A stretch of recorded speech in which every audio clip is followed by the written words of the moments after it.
नमस्कार दोस्तों।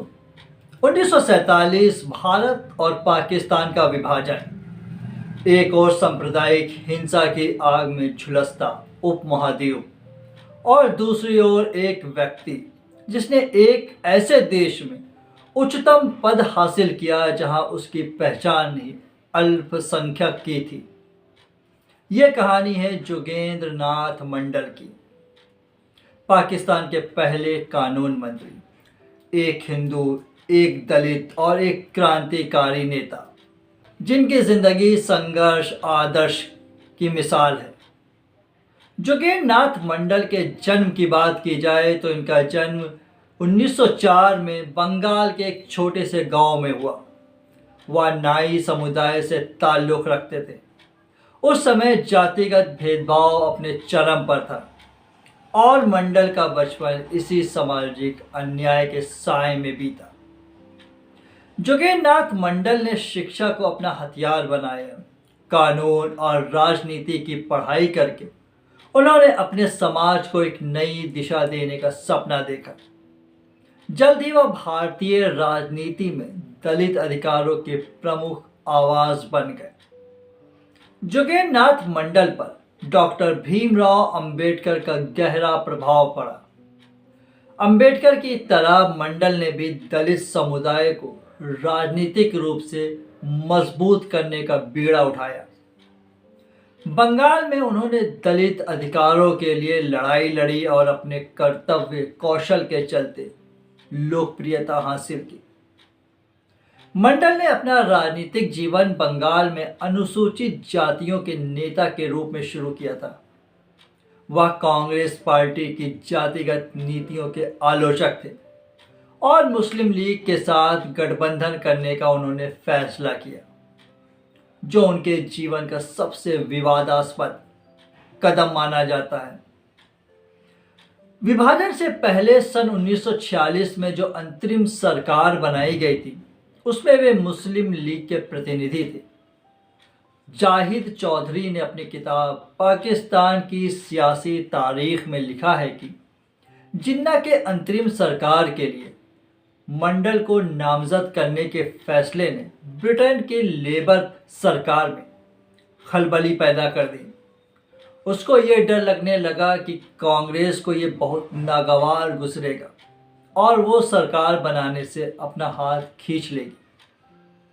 जब 15 अक्टूबर 1946 को वायसराय वायवेल ने जिन्ना के दिए 5 नामों को राजा के अनुमोदन के लिए भेजा तो भारतीय मामलों के मंत्री लॉर्ड पैथिक लॉरेंस ने उसका जवाब देते हुए लिखा कि इसको राजा की अनुमति तब तक नहीं मिल सकती जब तक इन नामों को नेहरू को दिखा नहीं दिया जाता। वैसे तो मंडल संयुक्त बंगाल के पक्षधर थे, लेकिन जब 3 जून 1947 को विभाजन की घोषणा हुई तो उन्होंने विभाजन का समर्थन करने का फैसला किया। मंडल का मानना था कि दलितों के हितों की रक्षा नेहरू या गांधी के भारत से बेहतर जिन्ना के पाकिस्तान में बेहतर तरीके से होगी। उनकी नज़र में दलितों और मुसलमानों की सामाजिक आर्थिक स्थिति एक जैसी थी। मंडल ने मुस्लिम लीग का समर्थन इसलिए किया क्योंकि उन्हें उम्मीद थी कि जिन्ना के नेतृत्व में पाकिस्तान में दलितों को बराबरी का अधिकार मिलेगा। 1947 विभाजन के बाद मंडल पाकिस्तान संविधान सभा के सदस्य बनाए गए। जिस दिन जिन्ना पाकिस्तान के गवर्नर जनरल की शपथ ले रहे थे, उन्होंने मंडल को उस सत्र की अध्यक्षता करने के लिए कहा। बाद में उन्हें पाकिस्तान का पहला कानून और श्रम मंत्री बनाया गया।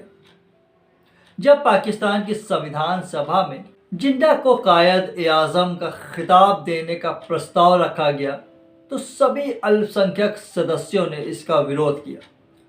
जोगेंद्र नाथ मंडल अकेले शख्स थे जिन्होंने इसका समर्थन किया था।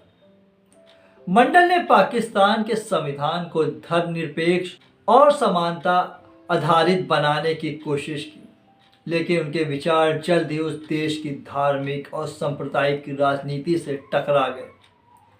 1948 में मोहम्मद अली जिन्ना की मृत्यु के बाद पाकिस्तान की राजनीति बदलने लगी। जुगेन नाथ बहुत दिनों तक मंत्री नहीं रह सके। सितंबर 1948 में जिन्ना की मृत्यु के बाद जुगेन नाथ हाशिए पर चले गए।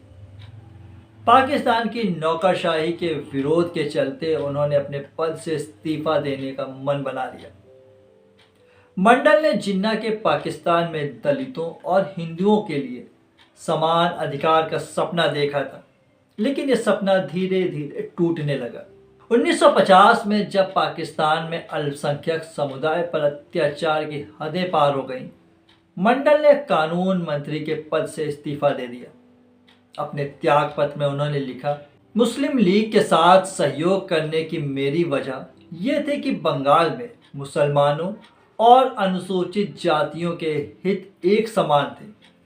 अधिकतर मुसलमान या तो किसान थे या मजदूर। अनुसूचित जाति के लोगों की भी यही स्थिति थी।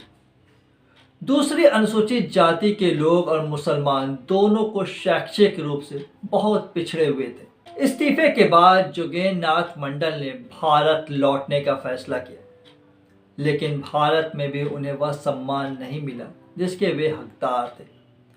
टूटे सपनों और हताशा के साथ उन्होंने 1968 में अपनी अंतिम सांस ली। जुगेन नाथ मंडल की कहानी हमें सोचने पर मजबूर करती है कि राजनीति और विचारधाराओं के चक्रव्यूह में इंसानियत और न्याय कैसे कुचले जाते हैं। वह एक ऐसे नेता थे जिन्होंने समानता और धर्मनिरपेक्षता का सपना देखा, लेकिन उनकी कोशिशें नाकाम रहीं। मंडल की जिंदगी एक सीख है कि राजनीति में आदर्श और व्यवहारिकता के बीच संतुलन बनाना कितना मुश्किल है। वह भले ही इतिहास के पन्नों में कहीं खो गए हों, लेकिन उनकी कुर्बानी और संघर्ष हमेशा याद किए जाएंगे। यह कहानी सिर्फ एक व्यक्ति की नहीं, बल्कि उस दौर की है जब आज़ादी और विभाजन ने लाखों सपनों को तोड़ा और गढ़ा।